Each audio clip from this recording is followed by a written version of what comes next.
All right, welcome into Thursday, October 3rd edition of Illini Drive. We got a good show for you today. We got another newbie, but this one might not be making another appearance. He's one of my good friends. Jason, welcome to the show. How are you? I'm good. Thanks for having me. And then our wonderful producers back from Big Ten Media Days. Gabby, how was Media Days up there? Was that kind of like a circus or what?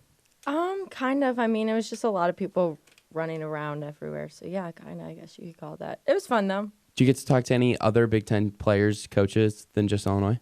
I mean, all the coaches obviously addressed us, but I didn't really go around. I was trying to write my Illinois story in between stuff, so I kind of just stayed with Illinois. It was good. Any fun, crazy stories? Mishaps? Get lost? Anything Georgie like that? and I talked about Chick-fil-A for 10 minutes.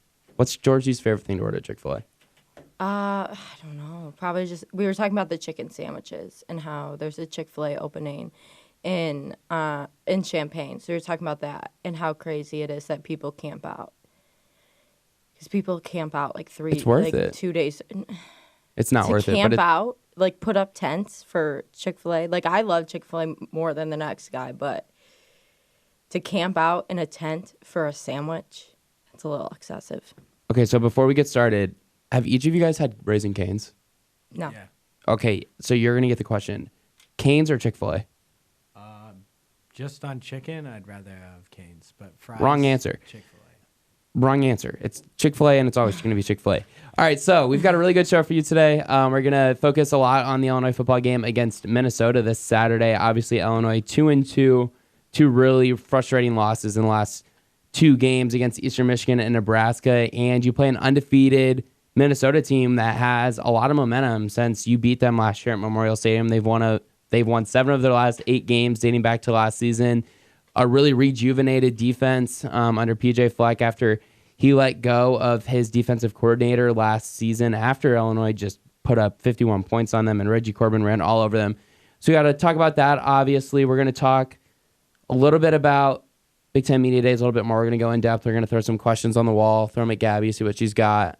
And then I think we're going to talk, Jason and I will give our opinions on Illinois basketball going into the year, which I think is a really interesting because if you got anything out of Big Ten Media Days yesterday, it's that Illinois has a lot of different predictions. I saw some where Illinois was second behind Michigan State, and I saw some where Illinois was 7th. So it's really interesting to see how people view Illinois outside of the Champaign market and the Illinois media market as well. And then we're going to end with the NFL, and obviously the Bears are going out to London, and Gabby's Steelers got their first win of the season last week on Monday night against the Bengals. So let's get things started. Tough game for Illinois, really big game for Lovie Smith. I don't know if I can think of a more important game for him in his tenure as Illinois' head coach. Obviously, we were saying the same thing last week going into the Nebraska game, but Minnesota's a program that Illinois, I think, is very similar to in terms of what their expectations are, reasonable expectations. I think Minnesota fans understand that they're not ever going to compete for a national championship, and I think reasonable Illinois fans should think the same thing. And I think reasonable fans for both also realize that you're probably not going to compete for a Big Ten championship every year, but each team has aspirations to make it to a bowl game every year, and I think that's fair expectations for each team. Minnesota's doing that now, and PJ Fleck has done a really good job of turning that program around in less time than Lovie Smith has done at Illinois. And he's done it through recruiting. He's done it by getting the fans rejuvenated and re-energized going into game days. And that's huge for Minnesota. And you look at it this year, and they're 4-0, and granted, they have wins against teams that aren't very good, and they're not by a large margin of victory.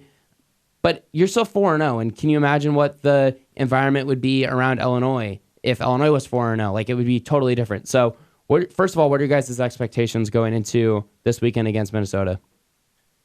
I think that Illinois really needs to show that they can compete in the Big Ten. I mean, they kind of showed it last week against Nebraska, but like you said, I think this is a really big game in Lovie Smith's tenure. I mean, you don't see that many wins on the schedule, winnable games after this one. I mean, you got Purdue, maybe Northwestern, but you play Wisconsin at home and Michigan at home. Both are going to be really tough games. I think that Illinois is going to be pretty close in this game. I mean, they beat Minnesota pretty bad last year, but like you said, Minnesota's been really good after that. I think it'll be a pretty close game, but I think Minnesota ultimately comes out on top. I mean, I don't see Illinois winning this game. I mean, Minnesota's won. I was looking at it, I think 6 in a row. They've won, Six in a row and 7 of their last 8, yeah. and I mean, they're scoring high 30s each game they've played this season. I don't think Illinois can really defend against that, and I think Minnesota's quarterback, Tanner Morgan, I don't see the defense stopping them, so I'm going to go Minnesota winning here. I mean, I don't. Sure, that Illinois had the bye week, and I think that's going to help them, and I think they're going to put up a good fight because I think they're all really hungry for another win, and I think we've seen that, and we've heard it, but I just don't think they're at the level to beat Minnesota right now. To me, when you look at Minnesota, you just look at the one thing that they're known for, and it's their wide receivers, and the one thing Illinois struggles with most is their pass coverage. Their corners aren't good. Their cornerbacks have struggled a lot. And when we were on Tuesday night, and I know you two weren't on the show, but all 4 of us said that the corners and the safeties were 8 and 9, I think, respectively, on our rankings of position groups. And that's so frustrating to see your secondary struggle that much when you see Lovie Smith talk all the time about this defense is better. It's better. It's more, it's improved. We're better than we were last year. And all the different sayings he has, it's frustrating to see them not be better. And when you look at Minnesota and they have guys like Tyler Johnson, who ranks 5th in Minnesota history in receiving yards with just shy of 2,300 yards, Rashad Bateman, like they have really talented wide receivers and a really talented running back in Rodney Smith as well, who can catch it out of the backfield. But then on top of that, you have a quarterback who missed 1 pass last week. He was like 21 of 22 or 23 of 24 or something like that. He was 21 of 22, yeah. Yeah, that's insane. He had 298 yards in the first half. And granted, it's against a Purdue secondary that's not very good. But is Illinois secondary any better? No, it's worse. It's worse. There's the answer. You know, like, when I was reading this just now, like, I can't see, there's no way we win if they put 298 yards up on us in the first half. I think we're not a team that can come back from a big deficit. Obviously, you know, you got down in UConn, but that's UConn. Minnesota's a way better team than UConn. And I think what's going to happen is Minnesota builds the lead up early, and then that's the game. I just don't see, if Minnesota puts up 300 yards on Illinois in the first half, I don't see us coming back from that because we had, we had 70 passing yards last game, 78, right? So that's not going to beat Minnesota's offense, and I think that's just the key to the game. Is obviously if you can't beat the offense, then if you can't put up the points, you're not going to win because we know Minnesota can put up the points. Yeah, I think like Alec was saying about the receivers, that's the biggest thing. I mean, Rashad Bateman had 175 yards, receiving yards, and 2 touchdowns against us last year, and I haven't seen much improvement from our secondary this year at all. So I think that's going to be another huge problem. One thing Minnesota is pretty weak on, they've had not the best offensive line play, but, I don't know how well we're going to exploit that. Batiku has been, or was really good the first 2 games. He's kind of tailed off a little bit, but besides him and Jamal Woods, we don't have a lot of consistent production, especially off the edge. This is where Illinois is really missing Bobby Roundtree, and they're also really missing Marquez Beeson in the secondary because we haven't been able to stop anyone, like you said. So, I don't really have that much confidence in Brandon Peters. He had 2 good games, and since then he's been really disappointing. Like you said, 70 passing yards last game. 78. Yeah, on 9 of 21. 9 of 21. Let's give him the extra 8. My bad. We're just trying to be factually accurate here. That's we're all young not gonna journalists. win you the game. So, I also think if there's one thing that Illinois will do, it's they're going to run the ball well, and I think that Reggie Corbin said this after the Nebraska game, and I think, Gabby, you were right next to me when he said this, was that we have to go out there and score every single time. And I don't think he necessarily said it as a mindset that we need to score every single time on offense because we know the defense isn't going to get stopped. But at the same time, he did say that. And I do think that does say something. And if the offense isn't able to go out there and score on a consistent basis, that makes it really, really difficult for the defense to go out there and get stops, and especially when you're on the road. Because Minnesota is one of the more difficult places to play, in my opinion, in the Big Ten. I can't think of very many times in my life that Illinois has gone up to Minnesota and won. I also want to add that this is Minnesota's homecoming game. So you know that stadium is going to be extra packed, extra electric. That just adds to I think the last time Illinois went to Minnesota and won was something like 2009, maybe. Yeah, I'm trying to pull it up real quick, so you're going to have to give me a little bit of time here. It's been a long time. It's been a long time, like you said, and it's really frustrating to see that they just can't. They just haven't been able to go up to Minnesota and win. And you look at what Minnesota has been able to do in the Big Ten recently, and it's not great. Like, they're one of the lower programs in the Big Ten. And now it's even more frustrating when you see that, Illinois is behind Minnesota. There's no saying that Illinois is ahead of Minnesota. They're not. Yeah. Even though the argument is that Illinois has beat Minnesota last year here, you're not better than Minnesota is. There's a reason Minnesota's 4-0, and I don't care that they have beaten teams that aren't very good this year. Like, they beat, let's see who it is. They beat Georgia Southern. South Dakota State. Yeah, they beat Georgia Southern by 3, Fresno State by 3, and South Dakota State by 7. And then they beat Purdue by 7 last week. Yeah. So sorry, I'm watching the Cardinal game as this is going on, and the Braves just got a double, and they have 2 runners in scoring position. For those of you who don't know, I'm a huge Cardinal fan, and being back in postseason play is great. But you look at what Illinois has been able to do, and now they're falling behind to another program in the Big Ten, and that's why it's so difficult and so frustrating to see them struggle at this. And you wonder if Lovie Smith can get this team a win, and maybe you turn the season around just a little bit. Because you do, I know your next 2 games are against Michigan and Wisconsin, and you're probably not going to beat either of those teams. But a win against Minnesota has the ability to potentially turn this around a little bit and get momentum back at practice and get a rejuvenated team and get more energy around the program. Well, yeah, I think definitely the bye week probably has done that, brought that energy back. They've had 2 losses in a row, so I'm sure that those first couple days after the Nebraska loss were hard, but I think they've had the time to kind of get healthy. Obviously Nebraska was a really physical game, so I think this bye week is really helpful for them. But I was just, looking at Minnesota's stats, and I think the only way Illinois can really win this game is on the run, kind of like you said earlier, Alec, because Minnesota has given up about 120 rushing yards per game. And that's not a ton, but that's also enough to kind of show you that you could kind of break through with the rushing game. And I think we obviously all know that we have Reggie Corbin, and he's our best offensive weapon. So I think the key is going to be the run game for us this game, but that means the line has to have their best game.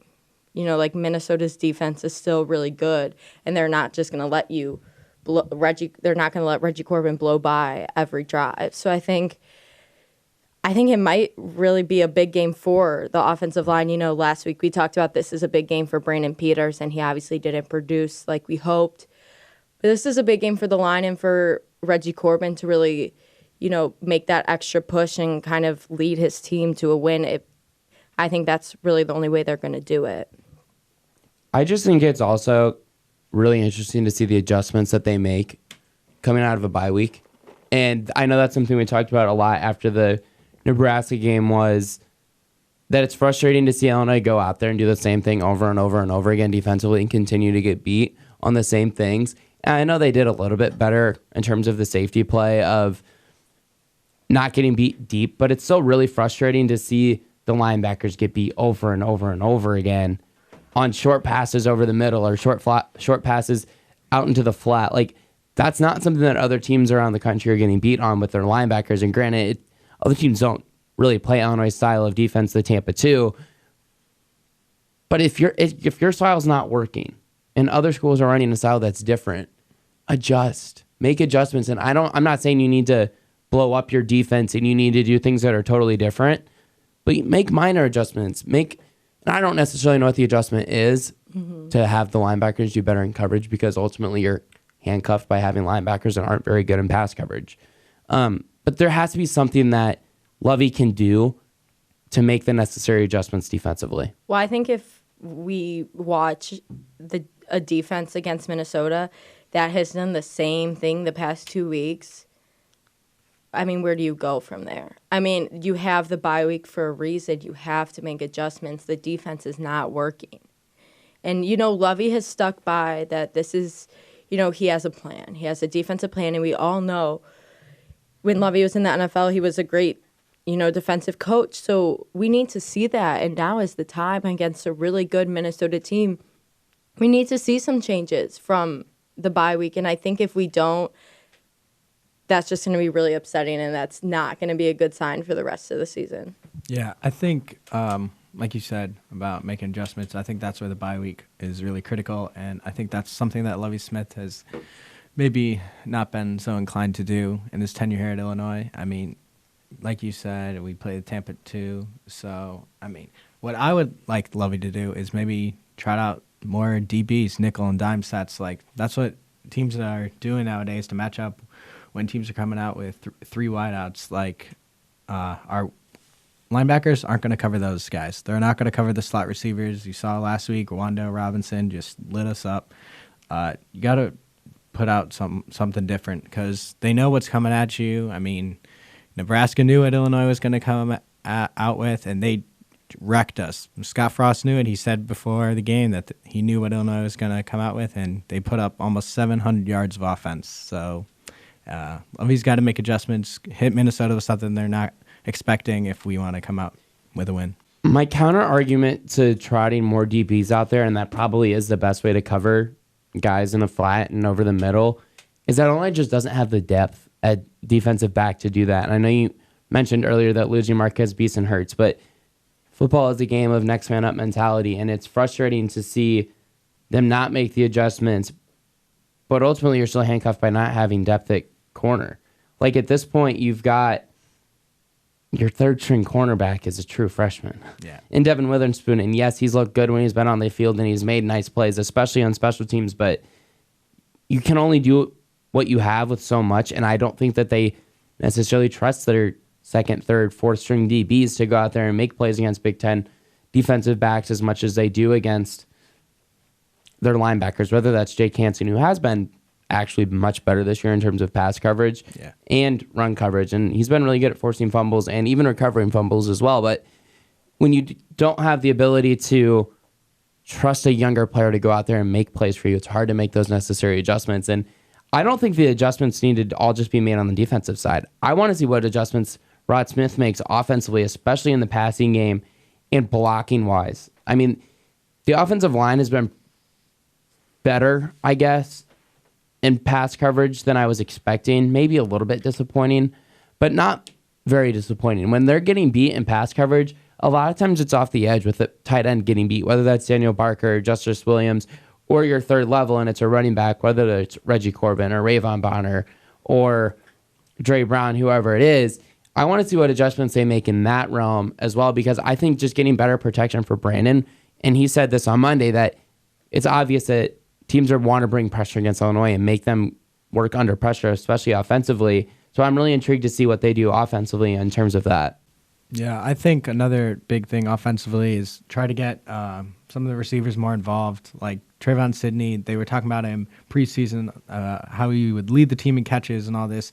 And what they've been doing so far just hasn't been working. I mean, they've targeted him a lot, but I mean, he hasn't had much production. And so, like you said, I would like to see some changes offensively. Imator Bebe has been very effective when he's been used, and I don't know whether it's just a lack of separation because, I mean, he's not known for his great route running ability, but at the same time, I mean, use that big body, throw out routes to him or something like that, just get Brandon some confidence, some easy pick-me-up throws, and hopefully that gets some momentum rolling.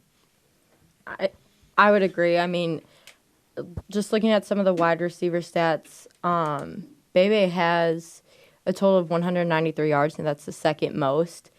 But he doesn't have as many catches as everyone else, but he's able to make the big plays, and I think we saw that. He gets downfield well. Yeah, and we saw that in Nebraska. Him and Peters gave the team a chance to win. So I think you need to start utilizing him a little bit more, maybe even on the short game. I think they've been throwing him downfield and into the end zone a lot. But I think you need to let him run a bit. I mean, he's athletic, so, throw it to him short and then see what he can do, see how far he can get downfield.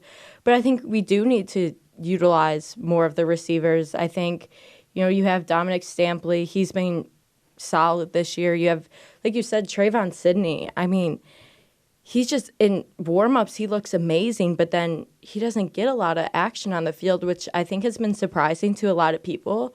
So I think this is a game where you have to throw to many different receivers, including Trayvon Sidney. Let him work. He's an athletic guy, and you've seen he's ready to play and he's ready to go. So I think it's important to get him the ball, and then obviously continuing Ricky Smalling, try and get him some long balls. I feel like we haven't seen a lot downfield from Ricky Smalling, and he's a fast guy. So use that speed and get him down the field. And I don't know, I just feel like they need to just change up their passes and who they're passing to and the types of passes they're making, because it kind of just has seemed a little bit repetitive. I don't know if you guys have noticed anything about that, but... Yeah, no, I agree. And when I was speaking towards adjustments offensively, I think the number one adjustment I wanted to see was finding a way to get Trayvon Sidney more involved. And I think the best way to do this, and I know you and I were talking about this not so long ago, was not using him as much on short routes, like so repetitively, and he is the best route runner Illinois has, probably. Definitely. And he has the best hands that Illinois has in the receiver room. Maybe getting him downfield and running a post route or an out route or something of those sorts and allowing him to use his route running ability would then open up the short pass games, short cross routes, a short little 5 and in, 3 and in, and then you can get him the ball more in those kind of situations. And even if you don't hit him on an out route down the field or a post down the field, they still have to guard it. Even if he's open and you don't hit him because Brandon hits someone else or it falls incomplete or whatever, you still have to guard it more and play against it. So I would like to see them get Sidney involved more. And I think that's my one thing. I mean, his most iconic catch is a touchdown in the back of the end zone in the first week against Akron. And that was a really nice route. And it was I think it said it was a 10-yard reception or whatever it was. But Brandon was standing at the 14, 15-yard line at that point after the drop back from the shotgun. So it was a long throw. I mean, that's a 15, and Trayvon was at the back of the end zone. So it's a 20, 25-yard reception. So it shows you that he can get open down the field, and I think that's something that I would like to see them use him more this weekend and going forward into Big Ten play. Yeah, I think Illinois has really been missing big play threats in the passing game. They have had a few deep passes, but other than that, not much. And like you said, using Trayvon Sidney, attacking down the field would be really helpful. Maybe opening up the middle of the field for just like a little dump down to a tight end or running back coming out of the backfield, something like that. Because, I mean, what they're doing right now just isn't working. Well, we got to get to a break pretty soon, but before we do that, let's get predictions. What scores? Let's go around the table. Gabby, you can start. I'll go second. Jason, you can get the pleasure of going last. All right. Well, I think it's obvious. I'm going to go Minnesota wins. I'm going to go 40-21. I think. Wow. You're not giving much credit to the offense. I'm not. They haven't given me any. Where's the credit? 38 points against Nebraska. A lot of that was from the defense. Getting you good field position, yeah. That's fair. You good field position. I don't see all those fumbles happening. Nebraska was a team that fumbles a lot in general. I don't see those turnovers happening against Minnesota. They're a lot cleaner. So, and I just don't think the offense can put up those points by themselves. So I'm going to go 40-21. I had to give a prediction yesterday on the other radio show that I intern at, and I listed several factors, and the leading one being that the defensive backs I just don't trust against a deep group of Minnesota receivers. And like I mentioned, it's led by Rashad Bateman and Tyler Johnson. That's a really good 1-2 punch at receiver, and I don't think the Illinois defensive backs and the Illinois secondary are going to be able to defend that well enough. But I do think the offense will put up enough points to give you a chance. I just think the defense isn't going to give you enough stops. So I predicted Minnesota 45, Illinois 38. Yeah, I think that Minnesota might not be the best 4-0 team, but they're still a 4-0 team. I mean, they're much better. I think they've been much better than us, and I think the biggest telling thing is just the receivers that Minnesota has. Rashad Bateman, I believe he leads the Big Ten in receiving yards per game, and Illinois' DBs have been terrible. I think Illinois is going to be able to run the ball, though, because Minnesota's not been so great defensively this year.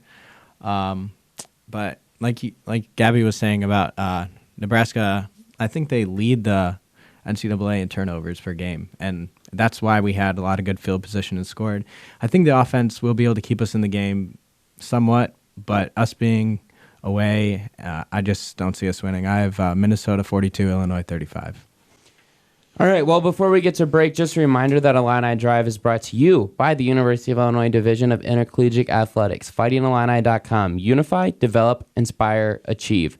When we come back, we're going to throw all of our questions about Big Ten Media Days right at Gabby, and we'll see which ones she can catch and which ones she throws back. We will be back after the break.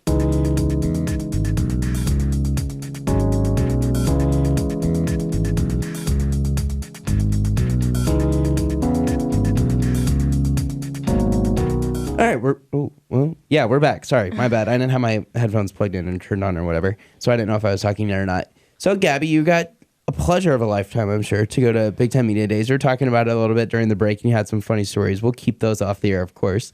But overall, what was that experience like for you as your first time going up to Media Days, something that I haven't had a chance to do yet, but I'm sure that was something that you'll remember forever. Yeah, it was fun. I mean, as a sophomore, it's a really cool experience because there were a lot of, professionals there. Not to say I'm not a professional, but you know what I mean? Like, there's a lot of people there that's their career right now. So it was really cool to be there still as a student just to kind of, hear some really good questions and hear some really good reporters, from ESPN, The Athletic. A ton of people were there. So I think that was a cool experience for me, just like journalism-wise, just because I got to see how some of the best people do it and how, they go about their questions. But for Illinois-wise, it was really cool. I mean, it was good to see the team and to see Underwood. And, everyone was just super excited and, the energy was super high. So I think that was cool just to kind of see them in that setting. And also just to see, like Tom Izzo, Juwan Howard. Do you get to fangirl a little bit over Juwan Howard? I mean, I fangirled a little, but no, but... Did you ask him about the Fab Five? No, someone did, though. Yeah, I saw that, and I was really hoping it was you. No, it wasn't.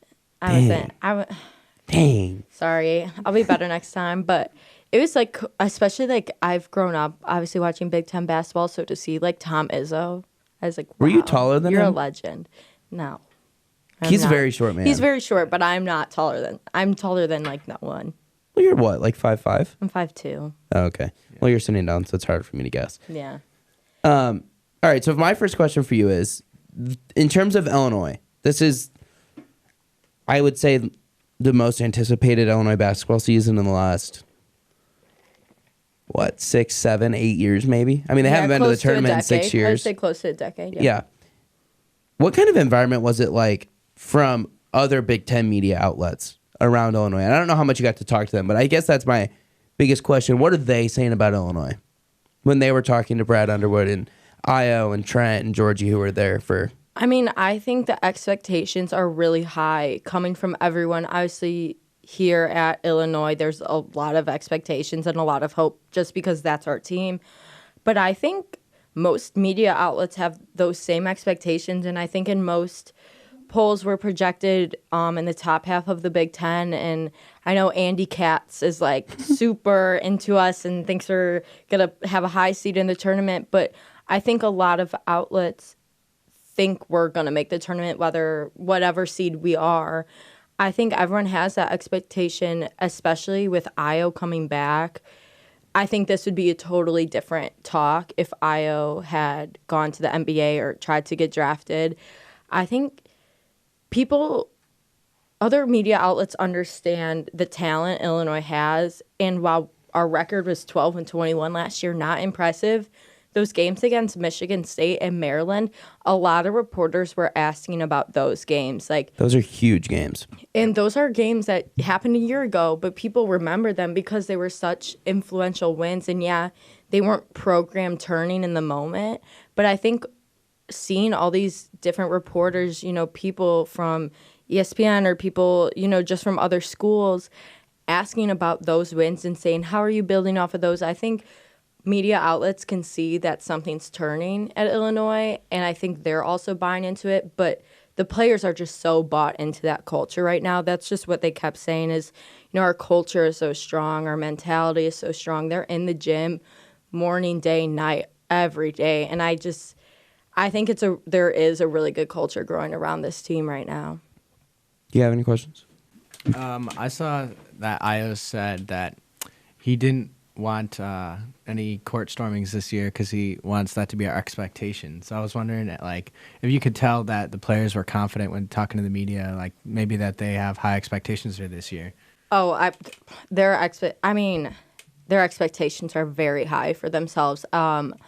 Trent, when I was talking to Trent Frazier or something, he said something like, or someone asked him, are you guys still gonna surprise a lot of people this year? And he was like, I think at first, but we're gonna get to the point where it's not a surprise anymore, and that those games are gonna be expected, and that was reflected among all Trent, Io, and Georgie, and Io was just saying that, kind of like you said, like he doesn't want those to be surprises. They don't want those ranked team wins to be surprises because, I mean.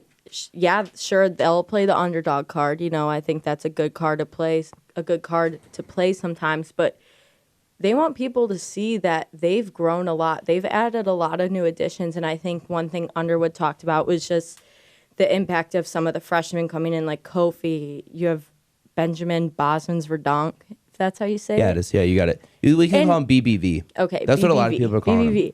Because no one really knows how he's going to play. I mean, there's not a lot of... He's really interesting. I like him. I think he could end up in a Georgie situation where, people don't expect him to be very good. Not as good as Georgie did freshman year, but I think he has potential to really come a long way. And then Underwood also just talked about the transfers and how they're not only looking to be good this season, but they want to be good when Io leaves after this year, because that's kind of the inevitable thing. Io's going to be gone after this year. So bringing in some of those transfers, like Jacob Grandison, they sit out a year. Hutcherson. Hutchison. So it seems like they want to make this season a season they can continue to build off of. They don't want to just make the tournament this year. They want to continue to make the tournament. And I think that's just the atmosphere around the team right now. They don't want to be good for just one season. They want this to be the start of a really strong program and one of the forces to be reckoned with in the Big Ten. Well, I like how you brought up BBV, and I think he's really interesting. Like, I like the comparison to Georgie is interesting in terms of being, like, under-recruited and no one really knowing who he is. And, I mean, Georgie was here for his senior year in the United States of high school, but like, no BBV wasn't. Like, no one knew who he was, I guess. Like, so that is a really interesting comp. And I don't know how similar their basketball style is. I mean, they're very different players. I would say that BBV is more of a stretch four in terms of he has the ability to step out and hit a jump shot a little bit more. You can find his tape on YouTube. There's like a 7 or 10 minute video, I think. And his tape is actually really impressive. He's got a nice little jump shot, especially from outside. Good release, really good court vision, good passer. And another thing that just stands out about him is he's built. Like, he looks like he's been in Coach Fletcher's weight room for 3-4 years, not 3 months. That's actually a point I wanted to touch on, is just the physicality of this group has taken a major step up. In Underwood's opening statement, after his opening statement, when people were asking questions, he said that Georgie is the most conditioned guy on the team. And I think that says a lot, being 6'11". That says a lot about where the team's at. Because, I mean, I'm sure you guys see Georgie posting on Instagram and stuff. He's jacked.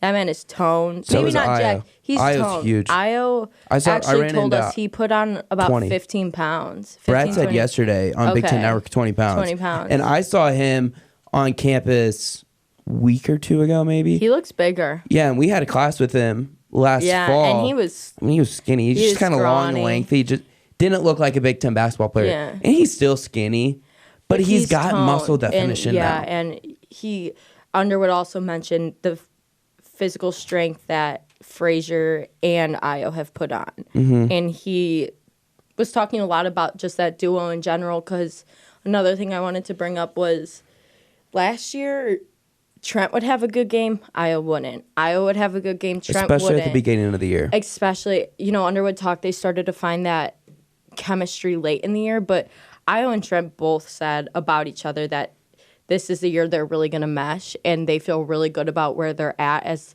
a duo this year, kind of both being that point guard spot. I feel like maybe last year was a little hard to figure out how to coexist. But in general, the feeling is that they're ready to go and they're ready to both have big games. And I think the key to Illinois being a NCAA tournament team is Trent and Io both having great seasons. Obviously, they both were leaders in scoring last year. But for them to both have huge games, in the same game, I think that's going to make Illinois sort of unstoppable to some teams because you're not expecting that. You watch film from last year, you see one went off, the other didn't. So if you bring that, and then I was writing a story today about basketball and just talking about another duo in Georgie and Kofi. I mean, Kofi, how do you say his last? Coburn. Okay, see, Underwood said Cockburn yesterday, which Did threw us all off. But that's his point. But I thought I saw on. I think it's Coburn. I think it's Coburn too. I thought I saw on FightingIlliniAthletics.com. I thought he said that it was pronounced Okay, Coburn. maybe I'll do the research real quick while you two conversate. Georgie is so excited to play with Kofi, and Underwood kind of said his plan was to have them both on the court at a lot of times. He said, he's a realist, so he knows they're not both going to play 40 minutes every game or any games at all, but his plan is to have them on the court together a lot of the time, and, they're still figuring out how to have them and how to have them coexist, but Georgie was so ecstatic when talking about Kofi. He was saying that Kofi just gives him more confidence on the court because he knows he has another outlet. And then Trent was also saying that to have another big guy on the court who's a playmaker takes so much pressure off him and Io to drive into the lane every player, to drive and kick it out, because you can pass right into the post. You can drive, kick it to the post. If you have Georgie and Kofi both in there, you have so much more inside dynamic that, they're all just so excited. In general, they're all just so excited for this team.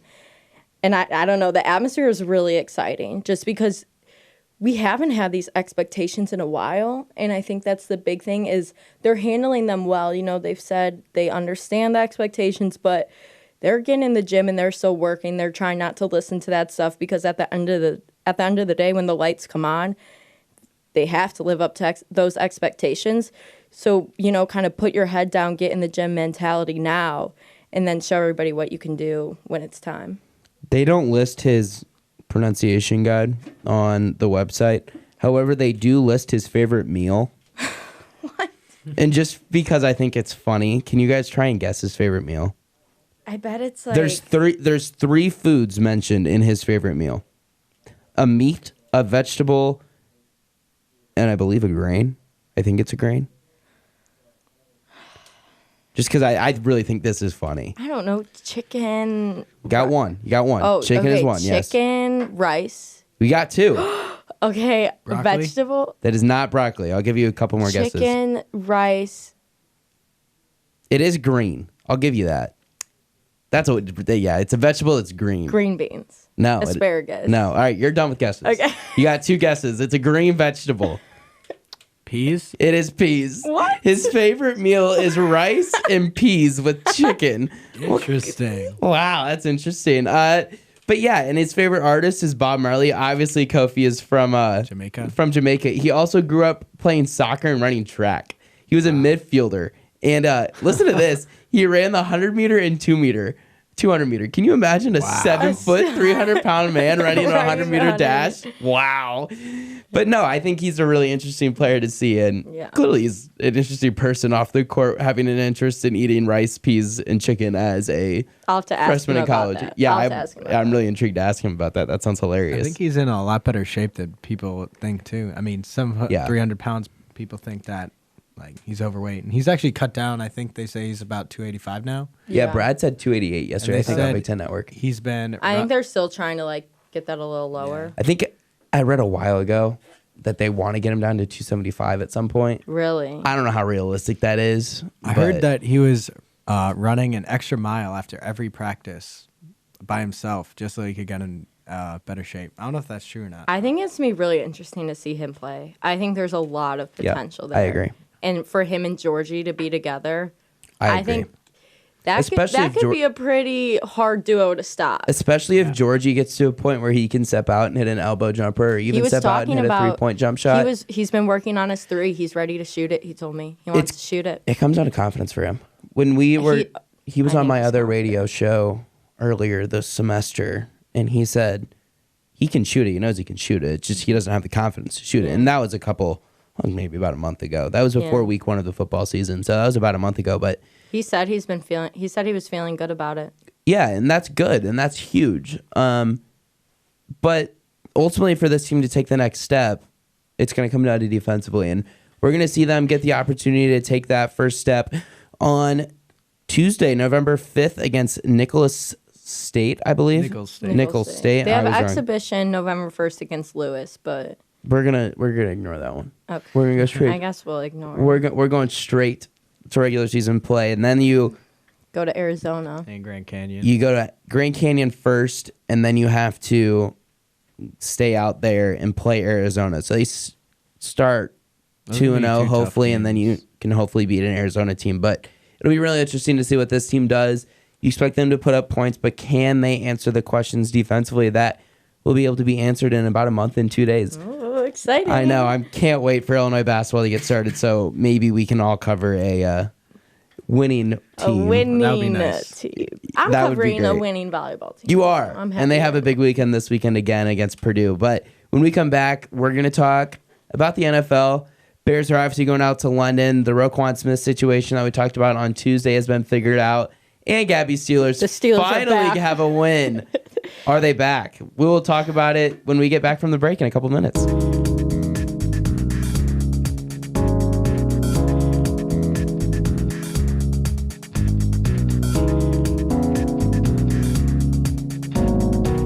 All right, so we are back. We're going to end with a little NFL talk like we always seem to do on the Tuesday, Thursday show, whether it's recapping the weekend and Monday Night Football on the Tuesday show or previewing the weekend or the Thursday night game. What is the Thursday night game this week? Rams Seahawks. Oh, I did know that. Or previewing the Thursday night game / the weekend for the NFL. So, Gabby, first of all, congratulations. You finally got off the schneid. You and your spoiled Steelers, who you just deserve to win because you're the Steelers, like you said a couple weeks ago. But you finally got off the schneid, and I think I was looking at your guys' schedule. Who do you play this week? It's another winnable game, right? The Ravens. That's not going to be a win. Excuse me. I'm sorry. It won't be a win. Okay. The Steelers-Ravens rivalry. Let's get into it. It's a good one. It's a good one, and I think it's always going to be a good one, no matter how good either team is compared to the other team. I think that game's always so physical and so intense, and I think there's so much weight on that game, or those two games every year. So the Steelers might not come out with a win, but I think it's going to be more competitive than a lot of people are anticipating. And obviously, just the rivalry in general is really fun to watch. So, I mean, I love those are like my favorite games of the year to watch, just because I know it's going to be a competitive game. The atmosphere is so intense. You can feel it through your TV screen. So, but I feel good. I think I know it was the Bengals, so I have to take it in stride, but Mason Rudolph played a good game. The defense looked incredible, and it's the Bengals. I get it. Okay, I'm going to keep saying it, but the defense was just they sacked Andy Dalton 6 times, maybe. I could be so wrong on that. Maybe. Let me see. I don't know, but the defense was incredible. Devin Bush was incredible. You finally saw something out of Bud Dupree, and TJ Watt really showed up. And I think if you keep that defensive momentum into the Ravens and you can get to Lamar Jackson a bit, I think that's a really competitive game. But I'll be done with the Steelers for now. So let's hit Bears before. I want to do something a little bit different. Let's make this discussion a little bit more entertaining. Let's go through as many NFL games we can after we talk about the Bears and say who we think's going to win and whether or not they're going to cover according to the betting lines right now. I don't gamble. Jason doesn't gamble. And Gabby, you don't gamble. I do not gamble. Good. We got a good group of young citizens on the show today. But Roquan Smith going to be able to play. At least he says he's playing Sunday against the Raiders out in London, for me, that's huge. He's, in my opinion, maybe their second best defensive player, third behind Eddie Jackson, I would say. Yeah, I think he's their third best defensive And you player. love Roquan. Oh, you love him. Roquan. I saw every single one of his college snaps when he was at Georgia. Who do you like more, Roquan or Leonard Floyd? Roquan, easily. Roquan's probably my favorite Georgia player ever. Maybe Todd Gurley. But, yeah, I was on Roquan being a beast Me too. forever. I love that pick. And, I think has potential to be an All-Pro. Maybe not this year, but in his future for sure. I think he could be a perennial Pro Bowler. Okay, so I'm going to throw them at you guys. We're going to go through the NFL schedule. We're going to start with Thursday night. Gabby, you know how gambling works here? With the minus and positives? Yeah. Jason, do you know how it works? Yeah. Okay, cool. Let's do it. All right, Rams are plus 1.5 against Seattle on the road. Who you got? I have the Rams, although I think it's a lot closer than people think. So you have the Rams upsetting the Seahawks. Yeah, but Okay. because Jared Goff has been a lot worse this year than he was last year, but I think the Rams are just too talented. I think they win. They've got to be real pissed off, too, I would imagine. Yeah, after that Buccaneers loss. I hate the Rams, being from the St. Louis area. Not even a Rams fan ever, but yeah, I hate the Rams. But I think they come out and win tonight in Seattle, playing a little angry. Who do you got? Rams. Okay. All of us got the upset. Ravens are minus 3.5 against the Steelers on Sunday. I will take that and the points. Yeah, I think it is going to be a really close game because, like Gabby said, those are always really close games. Mm-hmm. But I just don't have confidence in Mason Rudolph. So I think the Ravens win with the points. I'm riding with the Steelers. Ooh, okay. Bears minus 5.5 against the Raiders. I'll take that as well.